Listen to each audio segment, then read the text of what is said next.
Hola, están, my compañeros. I want to reiterate the fact that COVIDView is replacing ILINET.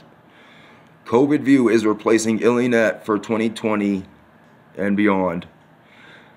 ILINET is what monitored influenza-like illness. Now we have COVIDView. The difference between the two is they used to just allow one to be a tabulator, but now they have this COVIDView as a cudgel. So those are the two differences. So I'm saying, what is the substance of their cudgel?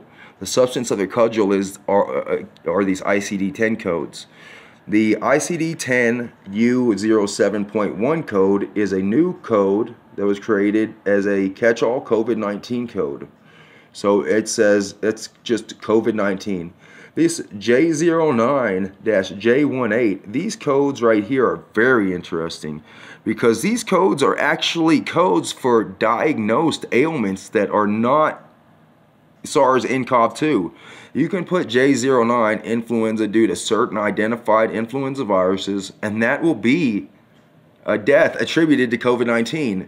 If they have influenza due to other identified influenza viruses, that's a COVID-19. That goes underneath COVID-19 banner by the CDC. If they have pneumonia due to Streptococcus pneumonia, that will go down as a COVID-19 death. If they have these, this is absolute fact that these identified and diagnosed ailments are being thrust underneath the banner of COVID-19, and this COVID-19 cudgel is being used by mainstream media news to assault us. They are assaulting our liberties. They're assaulting our well-being. They're assaulting our temperance. They're assaulting they're assaulting us. They're pushing us to the limits. They're pushing us to the limits, and they're pushing us intentionally because they want us to feel constantly on guard, constantly on guard. And I feel it. These type 2 excluded codes, these codes are not included under COVID-19. They're included under COVID-19 only if they have a J09 or a U code in front of them. These secondary codes include things like aspirationally induced pneumonia. That's where you rebreathe your oral contents.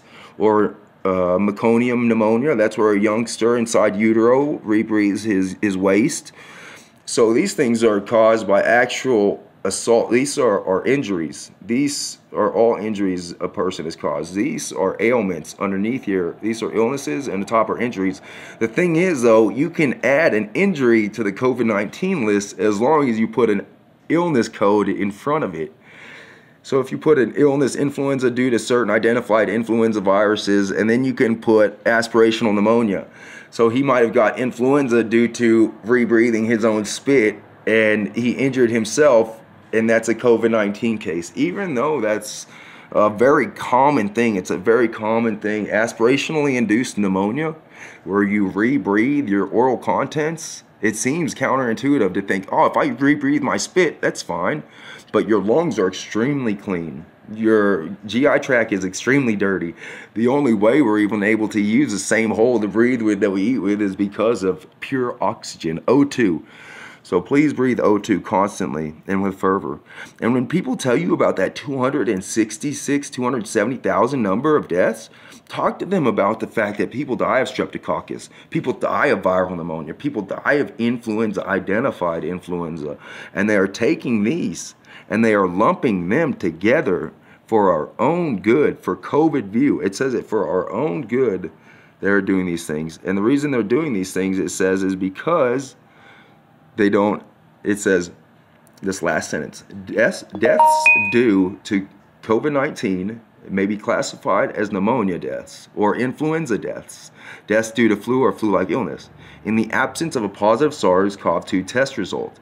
So they're saying that at this point, once the coroner has them and they're dead, he tests them, or if he doesn't test them, that he can just lump them together under SARS-CoV-2. The point I'm trying to make is that earlier in their treatment, they might have been tested for SARS-CoV-2 and tested negative, and then tested positive for influenza A, but then they get to this point and their negative test result doesn't follow them, only the positive flu test follows them, and then they get to where the CDC just lumps them all together in the end. They are tricking us. They are lying to us. The CDC is lying. They are They're lying to us, and they must be confronted. If I was a journalist who had access to Fauci, I would say, sir, how is it sensical to not isolate SARS-CoV-2 test results? How is it not sensible to only monitor one individual illness and not include injuries or other things on top of that? The SARS-CoV-2 negative and positive test results should be tracked equally. The thing is that they don't track negative test results. They have stopped tracking negative test results. They will not pass them forward. I can show you CDC paperwork that is to that effect. It says that for any negative test result, it says non-applicable. You don't put whether or not it's negative. You can only put whether it was positive. They are tricking us. Please investigate.